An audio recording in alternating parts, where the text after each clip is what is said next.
أعوذ بالله من الشيطان الرجيم. بسم الله الرحمن الرحيم. الحمد لله رب العالمين، والصلاة والسلام على أشرف الأنبياء والمرسلين وعلى آله وصحبه أجمعين. رب اشرح لي صدري ويسر لي أمري واحلل عقدة من لساني يفقهوا قولي. سبحانك لا علم لنا إلا ما علمتنا إنك أنت العليم الحكيم ولا حول ولا قوة إلا بالله العلي العظيم. أما بعد. السلام عليكم ورحمة الله تعالى وبركاته. Alhamdulillah, kita merafakkan setinggi-tinggi kesyukuran kita kepada Allah Subhanahu wa taala pada malam yang berkat, yang dimuliakan, yang dirahmati. Kita sama-sama diberi kesempatan, diberi ruang masa oleh Allah Ta'ala, sama-sama berada di rumah Allah yang mulia ini, sama-sama meniat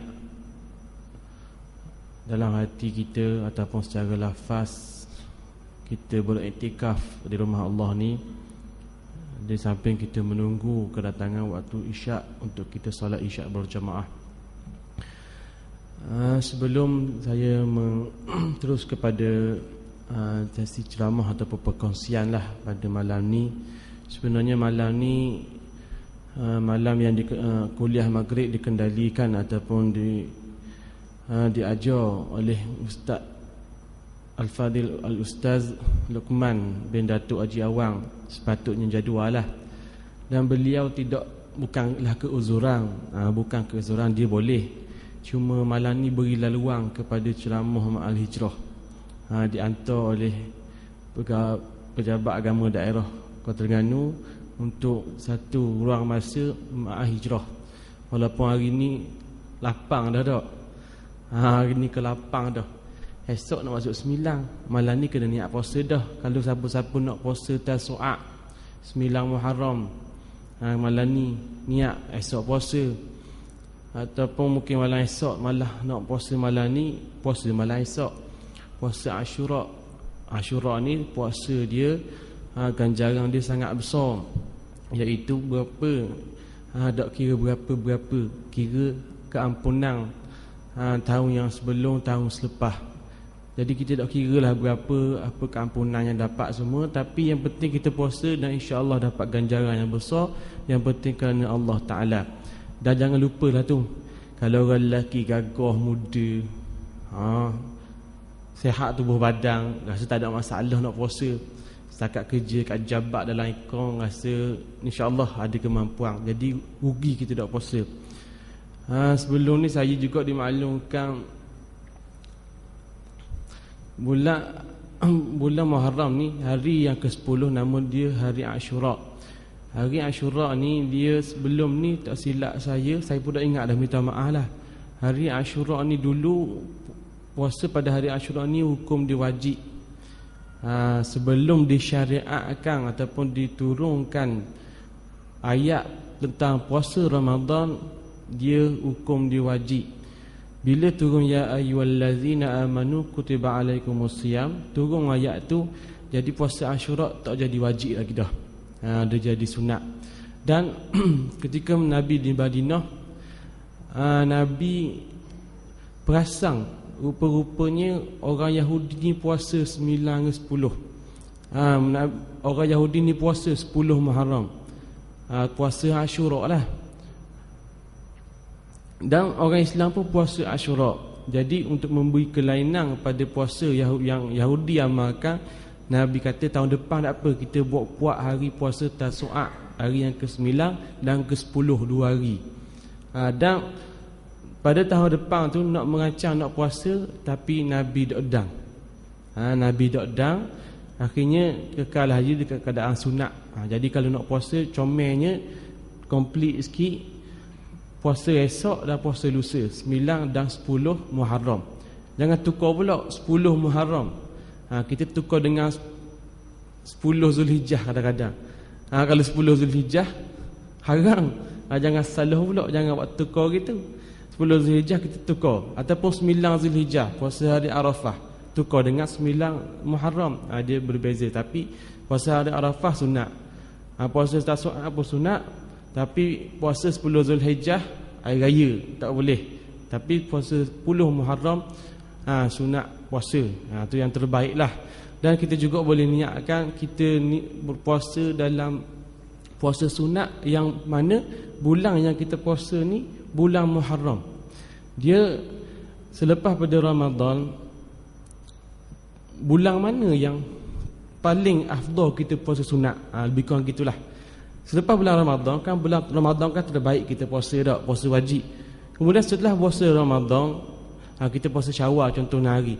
Jadi bulan yang selain Ramadan, Syawal ke yang, ataupun baki lagi bulan-bulan ni, yang mana yang afdal kita puasa? Ulama kata bila, iaitu 4 bulan terpilih yang mana kita gelarkan sebagai Ashhurul Hurum. Salah satu daripada 4 bulan terpilih ini ialah bulan Muharram. Jadi banyakkanlah berpuasa, insya-Allah banyak kelebihan, keberkatan dan rahmat yang Allah Ta'ala turunkan, insya-Allah. Jadi itu intro je lah. Intro. Sebenarnya surat siapa minta ceramah ma'al hijrah, dan sepatutnya pada hari Jumaat baru ni dah. Tapi kita ada di masjid ni ada ceramah khas, iaitu Ustaz Rashidi Abdul Jamil kan.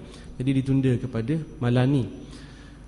Tapi tak ada masalah lah, jangan marah. Dia masih ada lagi ada ruh kan. Ruh mak hijrah tu ada. Selagi dah sampai 2-3 bulan, insya-Allah rasalah ruh tu.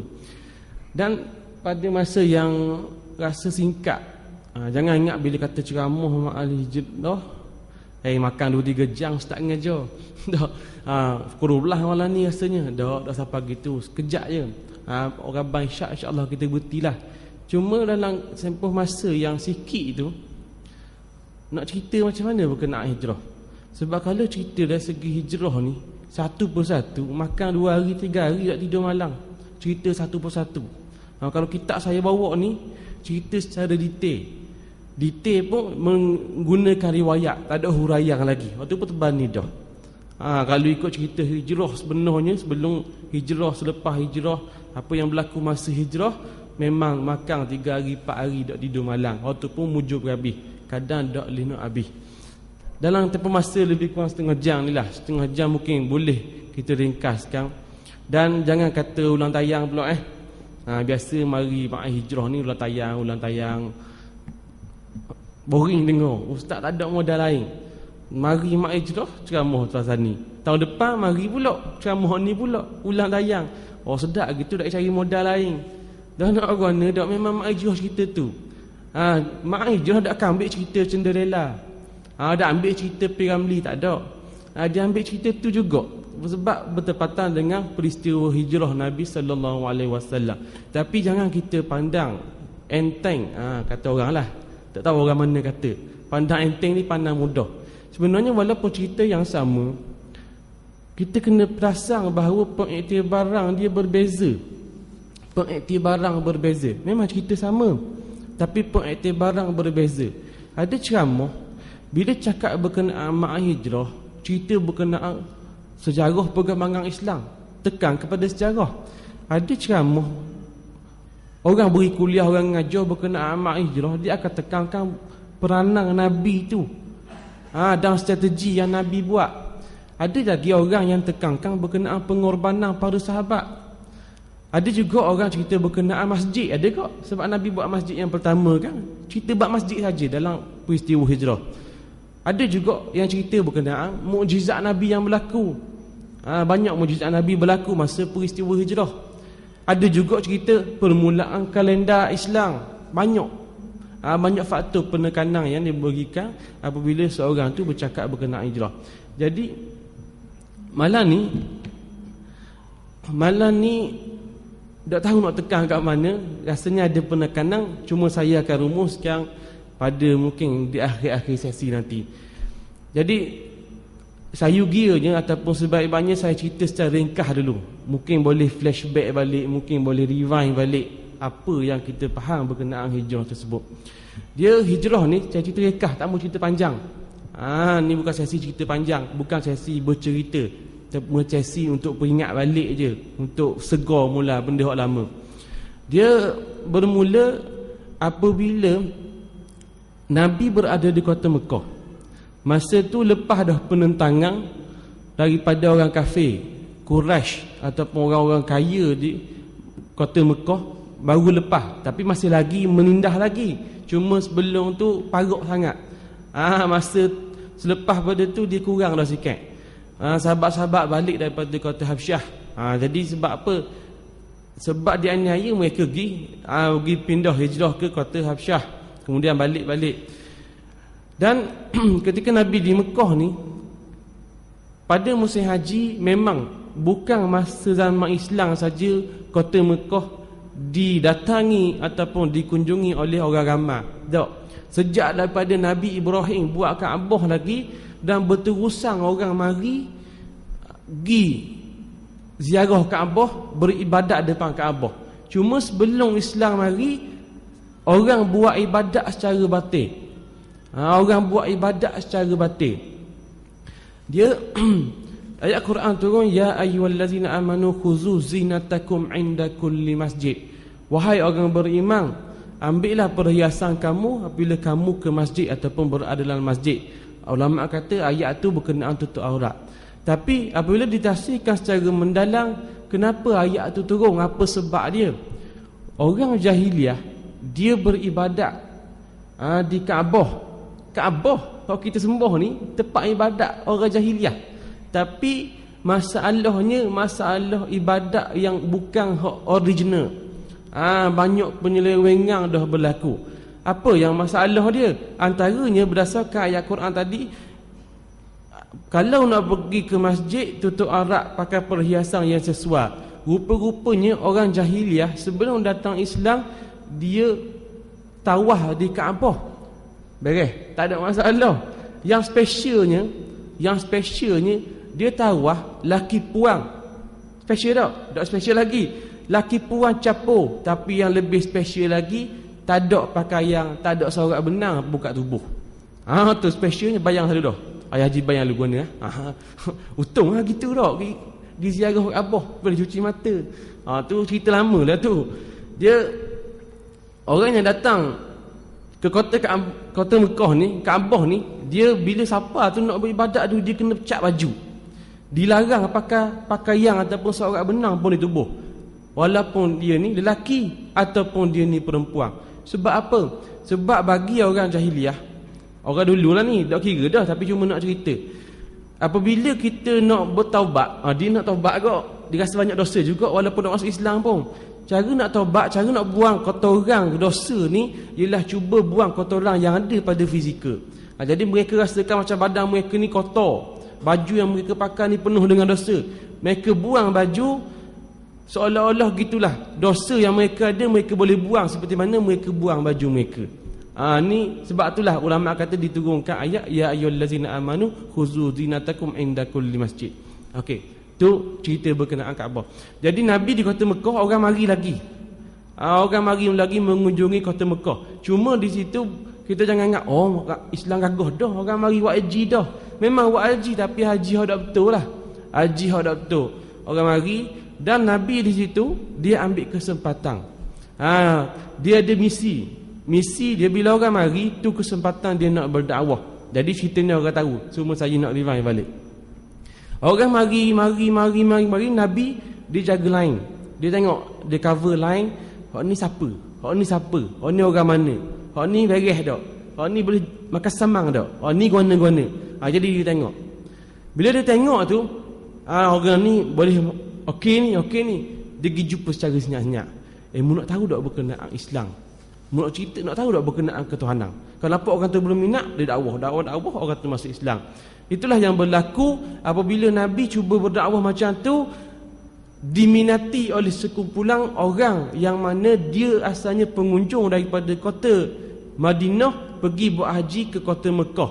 Golongan ini daripada golongan Khazraj. Dia mari dalam berapa belah orang. Dia mari kota Mekah dan dia dengar ada seorang lelaki bagus. Tak suka berlawan orang, jaga barang orang molek. jenis berakhlak, jenis suka beri sedekah, jenis tak pernah kasar dengan orang tua, jenis baik dengan budak-budak. Dengar, dia ada bawa satu agenda dakwah. Jadi orang haji ni, orang Madinah ni, Syekh Khazraj ni 13 orang ni pergi haji, sambil tu ada misi lain nak pergi jumpa siapa orang sebut sangat ni. Maknanya Nabi tu walaupun berdakwah secara gitu, nama dia glamour dah. Sebab bila pergi haji, dia buat gitu, orang balik orang cerita ada seorang budak lelaki gini.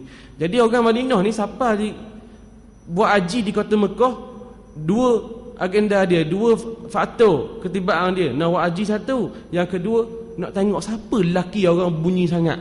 Masa tu WhatsApp tak ada, Facebook pun tak ada, jadi bunyi kat telinga je lah. Telefon pun tak ada masa tu, jadi bunyi-bunyi awal-awal gitu, nak kenal lah. Kalau zaman ni mudah, pegawai bank mati tembok, polis nak mari lagi, gambar masuk internet dah, Facebook. Laju lah ni. Orang dulu dia dok, siapa-siapa nak kenal ke orang mana, semak dok, handsome dok. Tu kalau orang puang lah. Orang lelaki ni lain sikit pandangan dia. Orang tengok dok guana dia ni, kuat dok, cakap bagus dok semua. Jadi pergilah haji dan buat perjanjian. Dan Nabi pun tahu ajak mereka ni buat perjanjian. Perjanjian tu buat di mana? Buat di Aqabah. Itulah terjadinya perjanjian Aqabah yang pertama. Nabi buat perjanjian, dan di situ golongan ni dengar apa yang Nabi cakap, apa yang Nabi cakap, Nabi ajar. Mereka tertarik dengan Islam, mereka masuk Islam, janji tidak berzina, tak curi, buatlah apa yang Allah Ta'ala suruh, tinggal apa yang Allah Ta'ala larang. Yang penting dalam hati tu tidak mensyirikkan Allah Ta'ala. Okey, selesai. Mereka ni balik. Orang haji ni dah lah, habis haji balik lah, bisa habis dah. Bisa habis dah. Pergi balik ke kota Madinah. Balik kota Madinah, dia cerita, aku pergi Mekah baru ni, haji gini. Ramai tertarik. Oh gitu tak apalah, kalau dang haji tahun depan dapat kota tabung haji, kita pergi. Dia kata gitu. Jadi tahun depan, siapalah tahun depan tu musim haji. Jadi tabung haji buat keluar kota di kota Madinah. Contohlah tabung haji Madinah lah ni, buat keluar kota, ramai, lebih kurang 73 tak silap saya. Ramai pakat nak pergi Dan pergi juga dua misi. Yang pertama nak pergi buat haji, yang kedua nak jumpa dengan lelaki pemuda yang bagus tu, yang bawa Islam tu, yang rasa semangat. Mereka pun marilah buat haji dan buat perjanjian yang kedua, dinamakan sebagai perjanjian Aqabah yang kedua. Perjanjian Aqabah yang kedua. Jadi di sana, okey, di kota Mekah tu, malang dia berjumpa malang. Tak jumpa siang-siang gini depan masjid dak, jumpa malang. Di Aqabah mungkin tak ada orang masa tu, keluar senyap-senyap, dia jumpa buat perjanjian ramai 73 orang. Tapi kelainan berlaku pada perjanjian kali ini. Ada Khazraj dan juga ada Aus. Sebelum ni Khazraj saja. Dalam buku cerita, buku sirah cerita, Khazraj saja. Aus tak termasuk. Tapi kali ni pelik, Khazraj dan Aus. Kita dengar kan, Aus dan Khazraj pelik. Dah mari mana pelik? Peliknya sebab Khazraj dengan Aus ni tak belagangi. Mana masuk balah semua. Dari berapa generasi nenek moyang. Nenek moyang balah dah. Mu kata kalau mu ni kalau jumpa muka aku katok kepala. Siapa 7 keturunan, 8 keturunan. Gitu lebih kurang. Balah dari dulu lagi. Berapa ratus tahun dah. Sebab itulah turun ayat wa'tasimu bihablillahi jami'an wa la tafarraqu. Berpeganglah pada tangan Allah dan jangan pisah. Pada mu ni dulu, dua puak ni kat jurang api neraka dah sebab suka balah sangat. Tapi Allah Ta'ala selamatkan. Syafa jurufin harin fanharabi fi nari jahannam. Dekat jurang api neraka dah sebab balah kuat sangat. Tapi Allah Ta'ala selamatkan Aus dan Khazraj. Maknanya pelik ni dia balah. Tapi bila nak jumpa dengan Nabi, pakat jumpa, tak balah pula. Aus dan Khazraj, ramai puak Khazraj lah sekarang. Aus ada juga sebilangan kecil, majoriti dia Khazraj. Maka jumpa dengan Nabi pakat, buat perjanjian pula. Satu keajaiban, balah ratus ribu tahun tu. Ratus tahun balah. Tapi untuk perjanjian Aqabah, molek madas sepakat seia sekata. Ni satu Madinah ni. Bukan satu Malaysia dah, satu Madinah ni. Pakat sungguh dak balah. pakak sungguh dak bala. Jadi satu keajaiban dah situ, walaupun benda tu perkara yang kecil mungkin orang tak nampak. Tu yang saya nak beri penekanan bukan benda gitulah. Saya ringkas je ni, nak cerita secara ringkas saja. Jadi kelainan pertama bercampur Aus dan Khazraj. Dan di situ dilantik nakib. Okey, masuk Islam, ramai-ramai masuk Islam, Nabi ajar sekian masuk Islam. Dan Nabi utuskan bersama seorang sahabat yang boleh ajar mereka Al-Quran, boleh ajar mereka berkenaan hukum akal, utuskan bersama untuk mereka balik. Tapi kelainan yang kedua, perjanjian Aqabah yang kedua ni, bukan saja mereka masuk Islam, bukan saja mereka buat perjanjian, tapi mereka ajak Nabi pergi sekali ke kota Madinah. Waktu intipati dia, bermulanya hijrah orang-orang Islam di kota Mekah pergi kepada kota Madinah. Sebab perjanjian Aqabah kedua itulah agenda kedua dia. Lepas perjanjian, okey, mari kita pergi kota Madinah. Sebab bukan kami saja 73 orang beriman tak. Ramai lagi yang dah dapat kota haji, nak mari haji tapi tak boleh kota. Tengok tunggumu ni. Kalau mugi memang kita akan raih. Sebab ramai dah kira beriman dengan Rasulullah, beriman dengan Allah Ta'ala ni, tapi tak dapat kota haji. Jadi mana? Mereka tunggu dinu. Jadi kami di sini harap sangatlah Rasulullah, mu dengan sahabat-sahabat, mari belaka ramai-ramai. Kami akan sambut, kami akan jaga sungguh di kota Madinah. Di kota Madinah sana dulu nama dia Yathrib. Nama dia Yathrib dulu. Jadi dengan sebab itulah perjanjian Aqabah kedua, jadi Nabi pernah bercerita, Nabi pernah berhujah, urikum darahijadatukum. Yang mana Nabi kata, aku ditunjukkan oleh Allah Ta'ala satu tempat yang mana mu kena hijrah. Dan kedudukan dia di mana? Bainal labataini. Benda pula labataini. Labataini dua bukit hitam. Dua bukit hitam. Kalau pergi kota Madinah, kalau tuan-puan pergi ke kota Mekah, contoh kalau orang pergi haji, dia orang perasan kalau orang pergi haji, dia penerbangan dia tengah-tengah. Dia dok lah mana, dok awal mana. Kalau pergi awal biasanya pergi kota Madinah dulu, lepas tu habis Mekah balik dah. Biasanya pergi tengah-tengah dan pergi Mekah dulu bagi kota Madinah. Lebih kurang gitulah. Daripada kota Mekah nak pergi ke kota Madinah, sebelum masuk pintu gerbang tu nampak dua bukit. Memang akan nampak. Kisah lalu memang dua labatan, dua bukit besar akan nampak. Bukan bukit besar sini, dak, bukit besar. Dalam hadis kata antara dua bukit. Rupanya Madinah ni satu tempat kawasan macam lembah gitu, di antara dua bukit. Nabi kata itulah negeri hak mu kena hijrah. Lepas Nabi titah macam tu, maka sahabat-sahabat berazam pakat memang nak pergi hijrah sungguh. Sahabat bila dah kata gitu memang ikut. Memang ikut dan memang nak pergi hijrah sungguh. Jadi masa itulah bermulanya hijrah.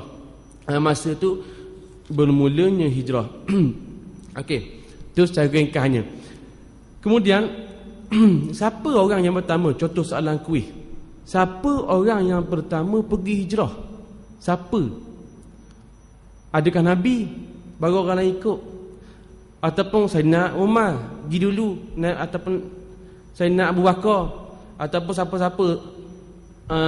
Sa'ad bin Abi Waqqas ke? Abdullah bin Umar ke? Sayyidina Ali ke? Siapa? Orang yang bernama Abu Salamah. Abu Salamah ni dia pergi awal sekali, iaitu setahun sebelum perjanjian Aqabah yang pertama. Abu Salamah ni kalau ikut cerita di panjang. Bagaimana dia boleh pergi daripada kota Mekah ke kota Madinah. Dia masa di kota Mekah dia dianiaya. Dia masuk Islam. Orang Mekah yang kafir Quraisy ni rapah anak bini dia, tak beri jumpa. Kalau nak pergi hijrah, siap mu masuk Islam, kami ambil anak, kami ambil bini. Lah kali dia sedihnya, siapa dok sayang anak? Siapa dok sayang bini dah? Bini sayang kok, anak lagi sayang. Gitu lebih kurang kalau orang lelaki lah. Ada bini sayang lagi pada anak, macam-macam lah. Tapi sayanglah anak dengan bini je. Tapi sebab nak hijrah juga gilah seorang. Dalam perjalanan nangis dia kata lah, banyak tangan dia, tak ada makanan, tak ada benda, cuma ada orang tolong-tolong gitu, ada orang kianat ke dia. Perjalanan dia berisiko dan banyak rintangan dia. Jadi sampai juga ke kota Madinah. Dia lah orang pertama dalam rekod pergi berhijrah. Itu diriwayatkan lah, diceritakan. Kemudian kalau kita cakap bab hijrah, Kita cakap hijrah pun dia kita bayang. Mesti macam orang bergerak Maulidur Rasul kan. Start daripada contoh stadium negeri, keluar ramai-ramai jalan ke Batu Buruk, lepas tu balik berhenti kat Syah Bandar. Setelah gitu tak. Sebab apa? Hijrah kan. Mana kita bayang mesti keluar ramai-ramai jalan tak. Macam pindah lah. Macam orang dulu contoh dia petani, dia tanam padi kan. Dia tanam padi. Jadi masing-masing ni dia ada binatang ternakan, kubah, lembu, itik dah lah, kambing semua dan sebagainya, binatang empat kaki. Apabila tiba musim satu musim lah, dia akan hantar binatang tersebut ke satu kampung tempat yang mana untuk dipelihara lembu tersebut. Jadi bayar upah masa tu dah jalan 2 riyal, 3 riyal, 1 riyal dah lah. Untuk jaga lebih kurang sebulan 2 bulan, ambil balik. Bila ambil balik tu kubah tu besar dah, gemuk dah, boleh bajak sawah. Tak silap saya dekat cerita, bukan saya, ayah saya cerita, dia orang Bukit Payah. Kawasan Bukit Payah ni di Kesah Padi. Ada satu musim tu ramai-ramai kupus kapung pergi jalan atas keluluk. Bawa binatang eret sekali lah. Kalau ada unta bawa unta sekali, kubah bawa lembu, pergi didung, letak lembu dino, letak kubah dino, balik kosong, balik ramai-ramai. Jadi nak ceritanya mesti kita bayang bila hijrah nampak macam keluar ramai-ramai sekapung pergi kota Madinah, gitu tak? Tak. Dia lain. Jangan kita bayang atas logik kita. Petang-petang kita tengok banyak cerita James Bond, cerita benda-benda, bayang gitu selalu. Salah. Dia bukan gitu. Hijrah Nabi ke kota Madinah dan hijrah sahabat kota Madinah ni dia banyak fasa. Dia banyak fasa. Dan antara orang terawal yang pergi berhijrah ialah Sayyidina Umar. Dan bila dia pergi, dia isytihar, aku nak hijrah. Siapa berani halang? Tak ada seorang. Ni baru gentleman. Orang lain gentleman tak? Gentleman juga, tapi dia kelas sikit lah. Level tinggi, level master, sifu. Jadi orang lain pergi senyap-senyap, siang ada, esok tu tak ada. Buka pintu mana? Rupanya hijrah. Pergi hijrah senyap-senyap. Pergi hijrah senyap-senyap. Tapi orang Umar nak pergi dekat Kaabah dah. Pergi depan Kaabah, siapa berani halang aku hijrah? Tak ada seorang berani. Jadi dia pergilah. Dan masa Sayyidina Umar pergi tu, ada ramai teman dia, kawan-kawan dia pergi pulang. Pergilah Sayyidina Umar, dan pergilah puak-puak lain, gigi. Dan Nabi pergi tak pergi? Nabi rupanya tak pergi lagi. Nabi tak pergi lagi. Sampailah satu masa, semua orang Islam kat hijrah, orang Islam kat Madinah ni, orang Islam kat Mekah dah berhijrah. Melainkan orang yang kena tambak, kena ikat, kena fitnah, kena pegang. Dan orang memang terhalang betul lah. Orang sakit ke semua memang tak lagi. Tapi orang lain yang biasa-biasa, yang normal, tak ada keuzuran, memang pergi belaka dah. Dan Nabi ada mana masa tu? Nabi ada kat kota Mekah lagi. Yang ada juga Sayyidina Ali bin Abi Talib, masih lagi ada. Dan orang lain tak ada dah. Kosong dah Mekah masa tu. Kosong dah Mekah masa tu. Ni keadaan gambar orang dia. Maknanya dia berfasa-fasa lagi. Ada lah mana rombongan ramai-ramai keluar pergi kota Madinah. Tak. Dia berfasa-fasa, ada yang senyap, ada yang kabar. Tapi kebanyakannya senyap. Sebab orang Islam ni orang miskin, kadang di kalangan hamba, jadi pergi senyap, takut dianiaya. Mereka gila. Antaranya Suhaib. Ni orang kaya. Suhaib, Nabi pernah kabar Rabihah Suhaib. Banyaklah bonus Suhaib. Rabihah ni untunglah Suhaib. Ataupun kita mudah faham, banyaklah bonus. Diorang utuh lah Suhaib ni. Dia ni orang kaya rasa. Tapi sebab hijrah, orang pegang, orang beku aset dia. Mugi asetmu kami ambil, duitmu kami ambil. Jadi aset dia dibekukan. Dibekukan, kambing, biri, rumah semua, tanah, gerang orang pegang belaka. Orang pegang belaka. Mugi habis hilang, tapi pergi juga. Sampai kota Mekah, di antara orang yang termiskin. Sampai di kota Madinah, antara orang termiskin. Duduk Mekah orang terkaya. Top 10 lah. Bilioner masa tu. Tapi di kota Madinah top 10 orang termiskin.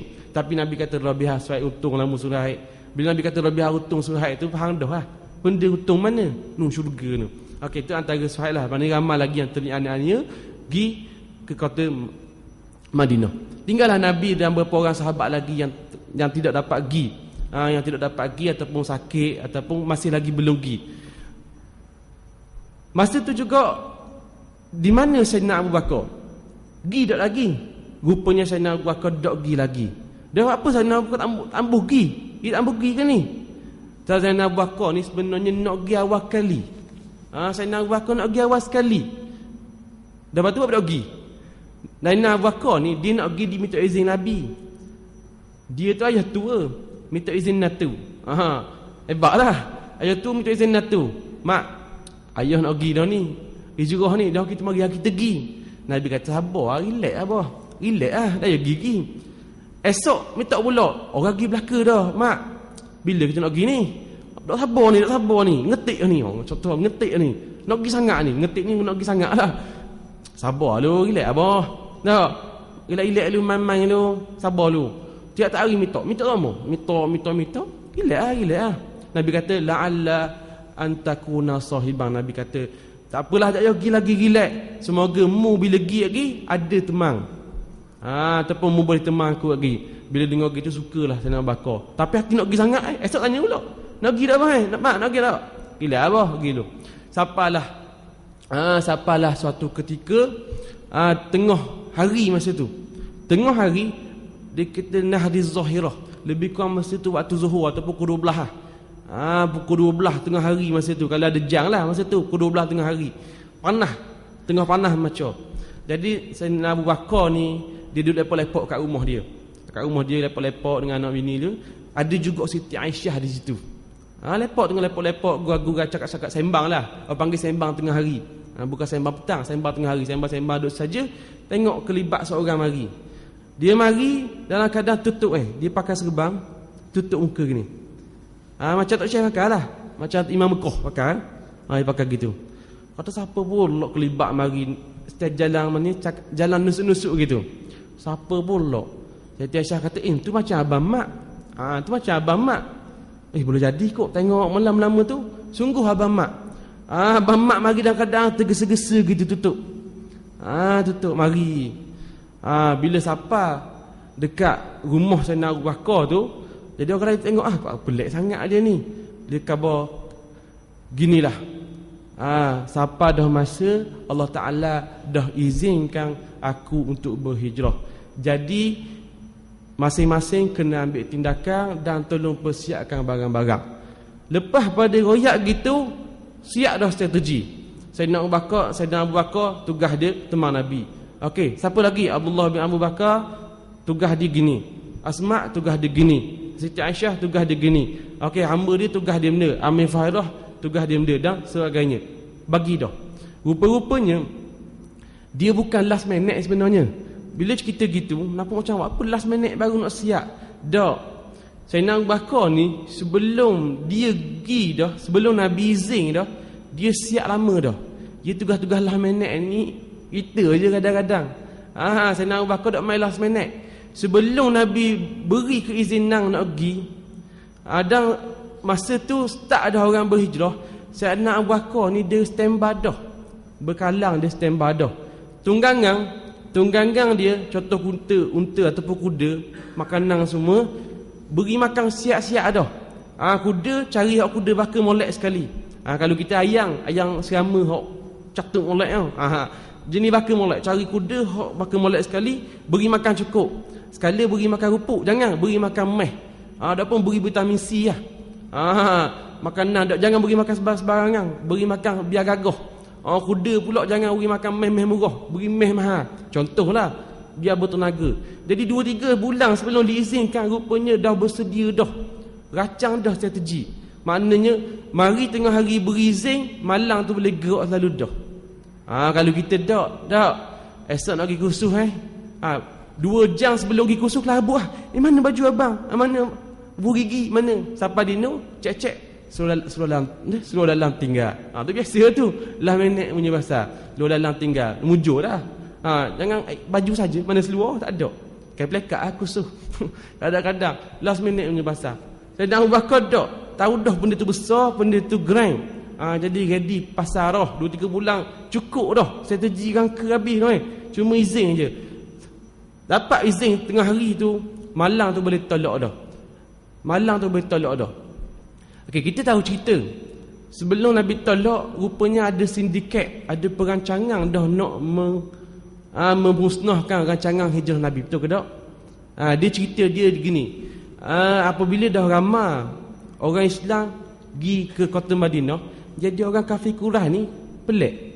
Orang tak ada orang dah ni. Dulu ramai dengan orang Islam, tak ada lah ni. Kau kurang matilah ke gimana? Ke pergi tak lain ke keluar kota ke tak? Rupanya tahu kota, pergi ke kota Madinah. Bila mereka ni pergi ke kota Madinah, jadi orang tahu dah. Maknanya umat Islam ni pakat pergi ramai-ramai keluar daripada kota Mekah pergi ke kota Madinah. Jadi orang kafir Quraisy ni mula rancang. Ni tahulah ni, cuma saya ni tuan-tuan tahu ni, cuma saya nak flashback balik lah, ataupun nak ulang tayang balik. Jadi mereka ni pakat kumpul, semua kabilah pakat kumpul di Darun Nadwah. Darin Nadwah nama dia. Tempat tu, bilik mesyuarat tu, dia buat mesyuarat agung. Mesyuarat agung ni nama tempat dia Darun Nadwah. Kalau di sini, kalau apa nama, kalau Said Barisan Nasional atau UMNO buat perhimpunan agung di WTC dah. Kalau biasa ijaz PAS biasanya buat kat Kelantan, di Putik dan macam-macam lah. Jadi mereka ni buat mesyuarat agung kok. Buat mesyuarat agung kok di mana? Di Darin Nadwah. Jadi mari belaka orang ramai. Mari belaka. Okey, rekah ceritanya, tengah-tengah bersidang tu mari seorang tua. Pakar sangat hebat. Kalau masa tu orang tengok tu memang tabik lah, orang kata tabik spring. Pakar sangat hebat, seorang Syekh Jalil. Dalam kitab sebut Syekhun Jalil. Memang seorang yang sangat hebat, sangat agung. Tengok tu ada gah, tu maksud dia. Tengok orang tua bukan tua tukar. Tua maknanya orang lama lah, orang pengalaman. Orang lama, pengalaman banyak. Jalil yang kadang agahnya benda, mari. Orang tak kenal seorang. Mari mana Tok Syekh ni? Mari mana Tok Syekh ni tau? Rasa tak jepuk. Tak ada surat jeputang mana-mana, tiba-tiba nak mari. Orang tanya, dah siapa Syekh ni? Dia kata, aku datang daripada Najat. Daripada Najat. Najat ni kalau sekarang nama dia Jeddah. Okey, Jeddah tu Najat lah dulu. Jadi mari daripada Najat, mari nak tupang sekaki mesyuarat agung. Jadi pemerhati. Jadi pemerhati lah, pemerhatikah. Jadi okey, tak ada masalah, mari. Masuk mesyuarat. Okey, sekarang ni masalah kita benda. Nak bincang lah. Masalah kita sekarang ni Nabi Muhammad nak hijrah. Muhammad nak hijrah ni. Kita nak buat mana? Mereka bila hijrah dibuat pakatan akan binasakan kita. Sebelum tu kita kena ambil tindakan supaya rancangan mereka ni tak jadi dan kita akan tetap berkuasa. Nak macam mana? Maka bangkitlah Abul Bahtari. Abul Bahtari ni seorang pemimpin Quraisy, dia beri cadangan. Dah susah benda, katok bunuh. Dah benda mikir susah sangat. Ambil parang katok tetak atas kepala, beres, mati lalu. Selesai masalah kita. Lepas tu beri cadangan gitu. Dia bajet hebat lah. Betul kot tak? Betul kot orang kata. Bangun Syekh tadi. Syekh ni tahu siapa? Syekh ni ialah iblis berupa seorang lelaki. Bangun Syekh ni, bangun kata mu ni dok beri cadangan dok kasam mang. Mu ni dak pakai rawat. Buat ambil cadangan gini. Mu tahu tak kalau mu bunuh dia, Bani Abdi Manah, mana-mana pengaruh Nabi tu bila-bila masa boleh hancurkan kabilah mu. Nak tanggung. Sendah, minta maaf. Orang kata, betul kot tak? Tak betul mana kat tadi? Senyak kejap. Bincang. Ada pula seorang bangun. Dah benda susah. Tak boleh bunuh, kita hambat dulu. Dia nak hijrah, kita hambat terus. Kita jangan beri visa. Kita kenegaraan, ke warga negara Mekah kita buang. Kita buang negeri, jangan beri warga negara Mekah. Dah selesai, kita nafikan dia ke luar negara. Jangan beri masuk Mekah. Orang kata hijau kok. Selesai masalah kita. Kita kuasa kat Mekah, jadi dia dah keluar dah. Tak campur urusan kita lah. Kita boleh buat bisnes macam biasa. Bangun pula Syekh tadi, iblis tu lah. Dia kata ni pun ni jenis hotok masuk air ni. Apa dia cerita gitu dah. Kita masalah kita ni, dia sebar jarang dia. Dia mau beri cadangan nak ambak dia keluar. Kalau dia keluar, orang jenis baik gini, cakap lembut gini, mudah ambil pengaruh, baik pula, berakhlak mulia, orang tengok sejuk mata. Kalau dalam Mekah ni boleh cari pengaruh besar, apatah lagi kalau pergi kat luar, dia cari pengaruh, dia kupur pengaruh dia, serang Mekah. Siapa nak tanggungjawab? Senyap duduk dah. Senyap. Mikir benda lah. Lalu sekali bangun Abul Hakam. Siapa Abul Hakam? Abul Hakam ni ialah Abu Jahal. Bangun ginilah. Mudah kita ambil jalan tengah. Kita ambil jalan tengah mudah kira.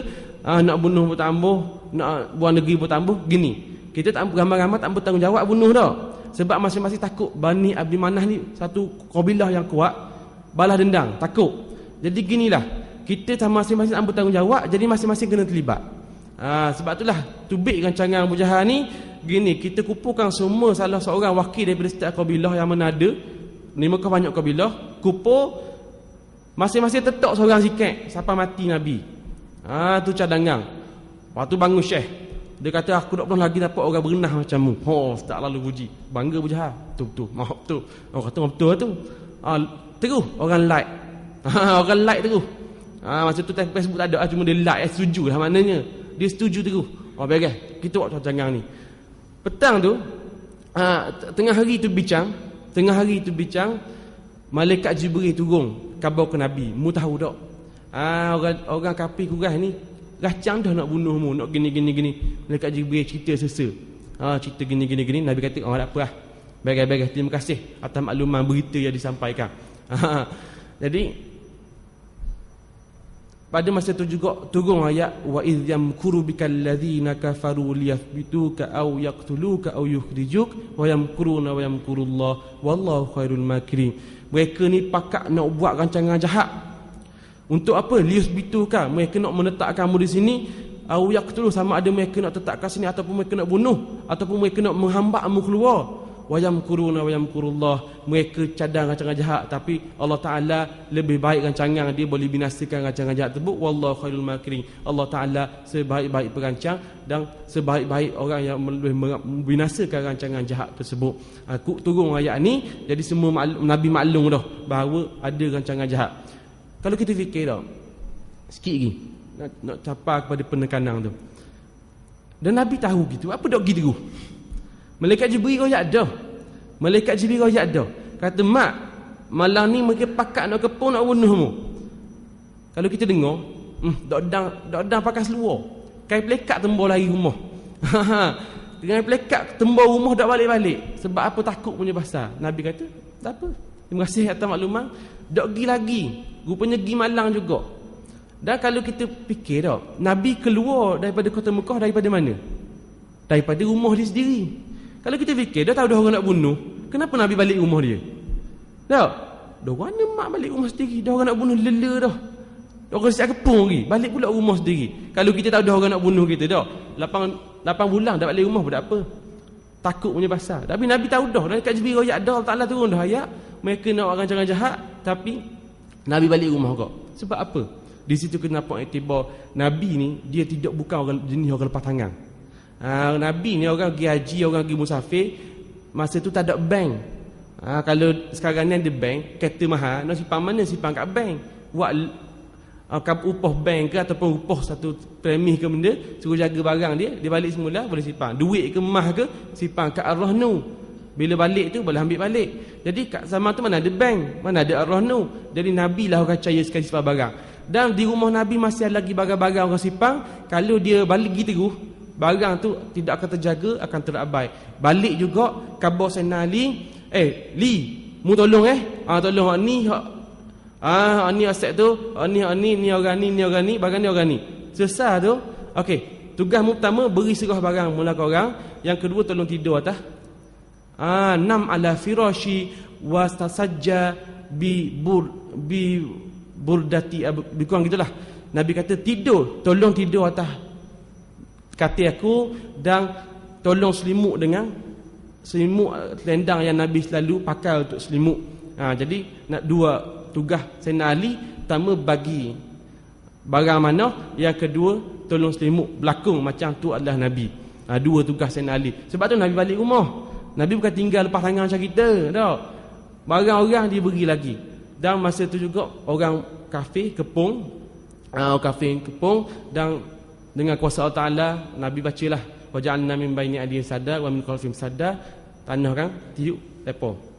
Lilap tiup, okey, tanah tiup lah. Jadi tanah tersebut berterbangan hingga di kepala setiap orang kepung tu. Sampai Malaysia dok perasan Nabi tu keluar. Bila mari dalam keadaan khayal dok sedar tu, mari seorang lelaki dak tahu dari mana. Muat dia. Tunggu mak dalam. Nak bunuh Orang demak keluar lama dah, jalan molek dah, nak ibah dah. Ni tiket dah awal pukul 9 dah tiket dia. Mau tunggu pukul 10. Orang dia balik lagi dah. Masih kejut. Pergi dah. Rasa kat kepala rupanya dia pasir. Berkat dengan ayat Quran yang Nabi baca tu.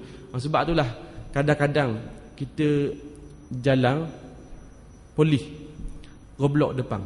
Sudah. Saya nak buat balik surah kan. Ingat waja'alna min baini aydihim sadda wa min khalfihim sadda fa aghshaynahum fa hum yusfuh tiup ke muka polis. Jangan pas sembuh Elio dah. Niat mintalah dak perasan. Mintalah polis dak perasan kita mana tengok apa. Ramai kau guna gitu. Dan kadang-kadang kita guna kok macam jadi. Macam jadi. Tapi jangan sembuh atas muka polis tu sekali dengan Elio. Dah habis kembu Elio. Dak lah. Maknanya nak siapa tu sudah.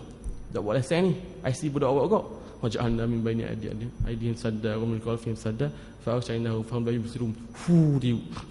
Kadang-kadang jadi, tapi kalau tak jadi tu faham jelah dah. Mungkin baca tak betul dan sebagainya lah. Jadi kita Nabi keluar dan berilah duduk 3 hari di Gua Sur dan kemudian sambung perjalanan dia sampailah 18 hari tak silap, diriwayatkan 18 hari perjalanan sampai di kota Madinah. Di kota Madinah orang kumul ramai-ramai. Masa itulah dialungkan ramai-ramai nasyid Tala'al badru alaina bihatil mislah ni saniyatil wada'i wa yabashuru alaina.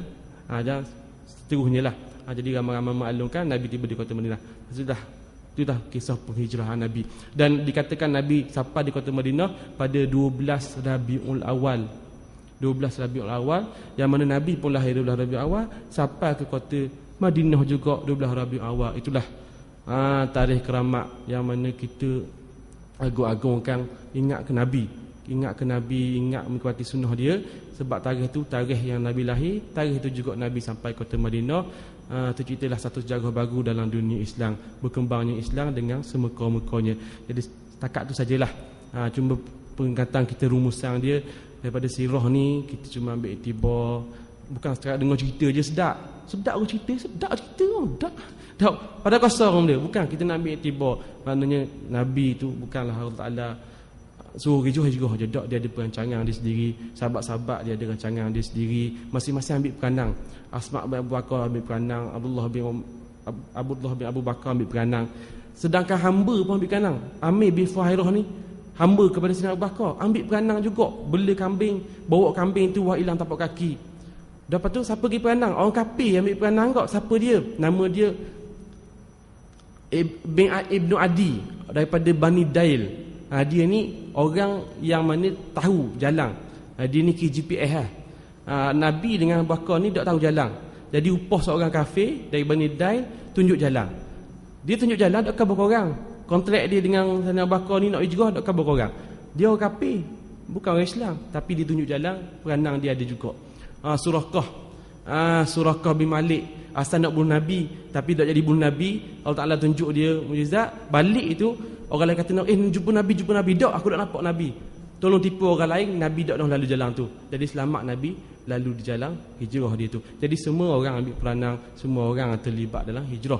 Sebab itulah sampai pada Islam kita suci murni ni antaranya sumbangan daripada orang-orang yang kita ceritakan pada tadi. Jadi setakat tu sajalah pada malam ni. Tak ada banyak-banyak sangat. Tahun depan modal lain pula. Tak ada banyak sangat. Habis modal malam ni tahun depan tak mengajar pula.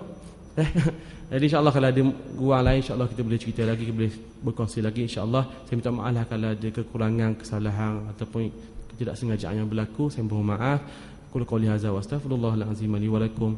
Wassalamualaikum warahmatullahi taala wabarakatuh.